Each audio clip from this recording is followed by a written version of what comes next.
Maraming taong magaling magtama ng baybay sa wikang Ingles ngunit hindi maitama ang baybay sa sariling wika.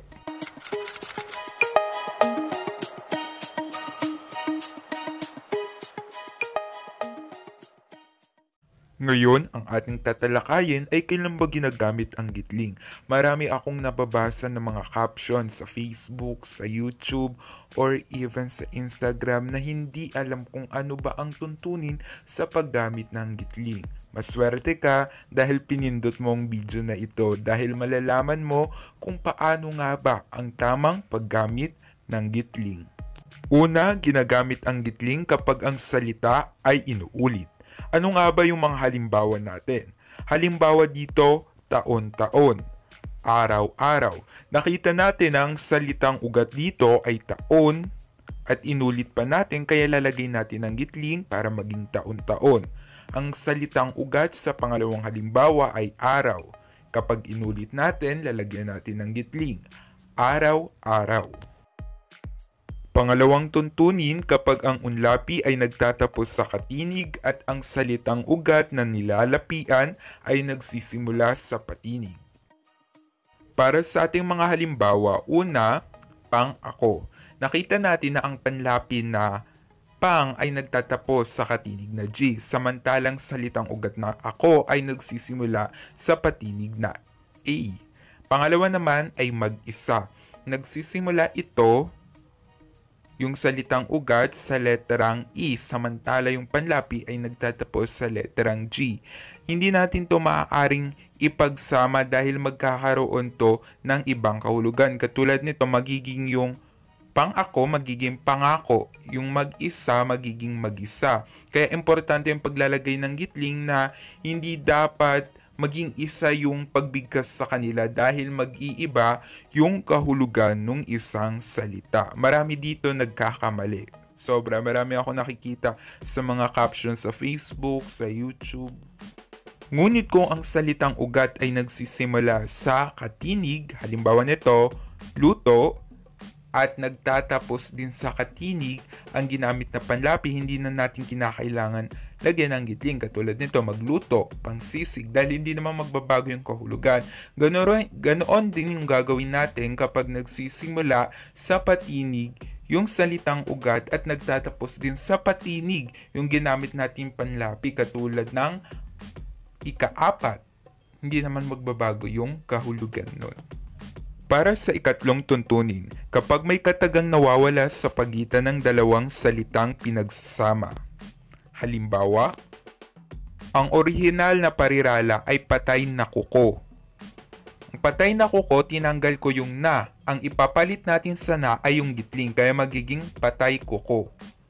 Pangalawa, dahon sa hardin. Buong parirala yan. Kapag tinanggal ko yung sa, ipapalitan ko to ng gitling. Magiging dahon hardin. Ganon lamang kadali. Pang-apat, kapag ang isang panlapi ay inilalapi sa unahan ng isang ngalang pantangi. Halimbawa, taga Quezon City. Ang Quezon City ay isang pangalang pantangi. Tandaan natin na kapag ginamit natin ang pangalang pantangi at gumamit tayo ng panlapi, kailangan lagyan natin ito ng gitling. Pangalawa, Maka-Marcos. Ang Marcos ay pangalang pantangi, kaya kailangan natin ito lagyan ng gitling. Maka-Marcos. Ngunit kung ang pangalan ay hindi na pantangi at ito na ay pangalang pambalana, hindi na natin ito kinakailangan lagyan ng gitling. Halimbawa, makabansa, makakalikasan, makatao. Sa ikalimang tuntunin, kapag ang panlaping ika ay iniuunlapi sa mga tambilang. Ibig sabihin ng mga tambilang, mga numero. Makikita natin sa kaliwa nandito ang numero, ika-siyam, ika-sampu. Dahil naka-numero ito, lalagyan natin ng gitling. Samantala kung nakasulat ito na panletra, hindi na natin ito kinakailangan ng gitling. Ika-siyam, ika-sampu, ganito lamang kadali, di ba? Para sa ika-6, kapag isinusulat ng patitik ang unit na fraction. Halimbawa, Isang katlo or 1/3. Ang isang ay sa Ingles ay 1 at yung katlo sa Ingles ay 3. Makikita natin na linagyan natin ng gitling sa pagitan ng isang at ng katlo.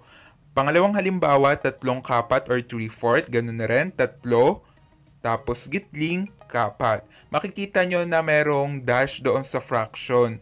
At parang isipin nyo na lang na pinalitan natin yung dash bilang gitling para mas madali yung matandaan. Para sa ikapitong halimbawa, kapag nananatili ang kahulugan ng dalawang salitang pinagtambal. Dalagang bukid. Makikita natin na meron tayong dalawang salitang makikita dito. Una, ang dalaga at bukid. At meron ito sariling kahulugan. Ang dalaga at bukid. Halimbawang pangusap, nakakita ako ng dalaga sa bukid. Meron silang sariling kahulugan kaya kailangan lagyan ng gitling upang manatili yung kanilang orihinal na kahulugan. Meron ditong dalawang kahulugan pa. Balat, sibuyas. Ibig sabihin dito, balat at yung sibuyas. Halimbawa, nakakita siya ng balat ng sibuyas. Meron sariling kahulugan. Una, yung balat, merong sariling kahulugan yan. Yung sibuyas, merong sariling kahulugan. Ngunit kung hindi natin ito lalagyan ng gitling, magkakaroon to ng ikatlong kahulugan o bagong kahulugan. Halimbawa, dalagang bukid o dalagang bukid. Ibig sabihin, ito na yung isda, hindi na to yung dalaga na nakita sa bukid. Ito na yung isdang kinakain. Balat sibuyas, hindi na ito yung balat ng sibuyas. Ibig sabihin, nagkaroon na ng bagong kahulugan na madaling mapikon o maapektuhan sa sinasabi ng iba. Para sa ikawalong paraan sa paggamit ng gitling, kapag ang sinusundan ng panlapi ay nakabaybay sa wikang Ingles. Halimbawa, makikita natin sa kaliwa, mag-record. Nakabaybay sa wikang Ingles yung record, kaya kailangan lagyan natin ng gitling. Mag, yung panlapi, gitling, at record. Pero kung ibabaybay natin ito sa Tagalog, mag-record, hindi na natin kinakailangan maglagay ng gitling. Halimbawa sa pangalawa, nag-bicycle. Bicycle, nakabaybay sa wikang Ingles. Kung ibabaybay natin sa wikang Tagalog, nagbisikleta. Hindi na kinakailangan lagyan ng gitling. Marami pa rin dito nagkakamali at sana marami kayong natutunan sa paraan kung paano ba gamitin ng tama at wasto yung mga gitling. Nandito pala ang sanggunian mula to sa makabagong balarilang Filipino. Maraming salamat sa inyong pakikinig.